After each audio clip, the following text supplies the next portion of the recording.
Hello అందరికీ. ఈరోజు అయితే నేను మీకు అందరికీ ఒక స్పెషల్ రెసిపీ చూపించాలనుకుంటున్నాను. ఇంకా నేను మాత్రం ఇది ఫస్ట్ టైం ట్రై చేశాను. అస్సలు ఎక్స్పెక్ట్ చేయలేదు ఇంత బాగా వస్తుందా అని చెప్పి. అప్పటికి చేస్తూనే ఉన్నాం కానీ అస్సలు తెలీదు ఇది సక్సెస్ అవుతుందా అని చెప్పి. ఎలా అయినా ట్రై చేయాలి అని చెప్పి అయితే ఫిక్స్ అయిపోయాము. ఇంకెలా వచ్చినా సరే అని. ఎలానో చాలా అంటే చాలా బాగా వచ్చింది. ఇది చేయడానికి నాకు 1 అవర్ అయితే పట్టింది. ఇంకా 1 అవర్ చేసిన స్వీట్ని 1 మినిట్లో పెట్టాలంటే అసలు అర్థం కాదు కదా. అందుకే లాంగ్ వీడియో అయితే పెట్టాను. ఫస్ట్ టైం కాబట్టి ఒక చిన్న కప్ తీసుకొని దాంతో 1 కప్ కార్న్ఫ్లోర్కి 2 కప్స్ వాటర్ వేసి లమ్స్ లేకుండా కలిపి పెట్టుకున్నాను. తర్వాత షుగర్ అయితే 2.5 కప్స్ షుగర్ అయితే వేసుకున్నాను. దాంట్లో 1 కప్ వాటర్ వేసుకొని ఇలా షుగర్ అంతా బాగా కరిగిపోయేంత వరకు కలిపెడుతూ ఉండి ఇంకా మనం కలిపి పెట్టుకున్న కార్న్ఫ్లోర్ వాటర్ని ఇందులోకి అయితే యాడ్ చేసేసుకోవాలి. ఈ ప్రాసెస్ మొత్తాన్ని సిమ్లో పెట్టే చేసుకోవాలన్నమాట. కొంచెం ఇలాచీ పౌడర్ కూడా వేసాను. ఇంక ఇది ఇలా కలుపుతూ ఉంటే క్రీమీ టెక్చర్ వచ్చేస్తుంది అనమాట.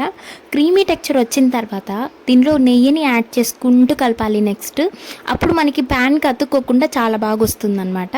నేనైతే ఒక 5 స్పూన్స్ వరకు అయితే పట్టింది. చాలా అంటే చాలా గీని యూస్ చేశాను. అందుకే పుల్లారెడ్డి స్టైల్లో అయితే నాకు ఇప్పటి వరకు కూడా తెలీదు కార్న్ఫ్లోర్తో హల్వా చేస్తారని చెప్పి. నాకే కాదు ఇంకా చాలా మందికి కూడా తెలిసి ఉండదేమో. ఒకసారి ట్రై చేస్తే వస్తుంది కదా అని చెప్పి అయితే ట్రై చేశాను. అస్సలు మామూలుగా రాలేదు, అంత బాగా వచ్చింది. కాకపోతే ఇది చేయడానికి మాత్రం చాలా పేషెన్స్ ఉండాలన్నమాట. ఎందుకంటే సిమ్లో పెట్టే చేస్తాం కదా, ఇంకా లేట్గా అవుతుంది. మన దగ్గర అవైలబిలిటీలో ఉన్న డ్రై ఫ్రూట్స్ అన్నీ వేసుకోవచ్చు.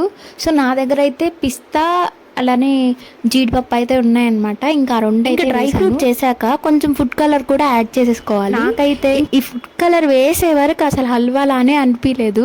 ఇదేంద్రా నాయన ఇలాగుందనిపించింది. ఇంకా ఫుడ్ కలర్ వేసాక ఒక మంచి పుల్లారెడ్డి హల్వా అయితే రెడీ అయిపోయింది అనిపించింది. ఇలా ఎందుకు అనిపించిందంటే మేము ఇంట్లోనే నెయ్యిని ప్రిపేర్ చేసుకుంటాం అనమాట. అంటే మా అమ్మ ఖచ్చితంగా నెయ్యి ఎప్పుడు స్టాక్లో పెట్టి మనం అప్పుడప్పుడు ఇలాంటివి ట్రయల్ చేస్తుంటాం అనమాట. ఇంకా గీ వేయగానే ఆ ఫ్లేవర్స్ అయితే యాడ్ ప్రతి ఒక్కటి ఫ్లాప్ అవ్వాలని ఉండదు కదా, ఒక్కటైనా సక్సెస్ అవుతుంది కదా. ఇంకా నా దీనిలో అయితే ఇదైతే మంచిగా సక్సెస్ అయ్యింది. చాలా అంటే చాలా బాగా వచ్చింది. ఇంక ఇది అయిపోయిందా లేదా అని చూడడానికి మనం ఇలా కొంచెం పక్కన తీసుకుని ఇలా అన్నప్పుడు ఎంత సాగుతుందో చూసుకోవాలి. మనకి ఇంకా చూయిగా కావాలనుకుంటే ఇంకొంచెం సేపు పెట్టుకోవచ్చు అనమాట. ఇంకా నాకైతే ఇక్కడ గీ బయట రావడం స్టార్ట్ అయింది. ఇంకా అందుకే తీసేస్తున్నాను.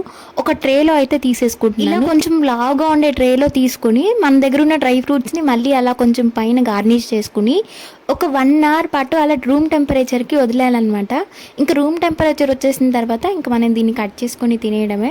చాలా అంటే చాలా బాగా వచ్చింది. మీరే చూడొచ్చు గీ అంతా ఆ ట్రేలో ఎలా. మీరు కూడా తప్పకుండా ట్రై చేయండి. నేను చెప్పిన మెజర్మెంట్స్ అలానే ఎలా వచ్చిందో కూడా కమెంట్ చేసేయండి. ఇలాంటి కొత్త కొత్త రెసిపీస్తో నెక్స్ట్ వీడియోలో కలుద్దాం. ఇంకా మన ఛానల్ని ఎవరైనా సబ్స్క్రైబ్ చేసుకోకుండా చూస్తుంటే ప్లీజ్ టు సబ్స్క్రైబ్. బాయ్.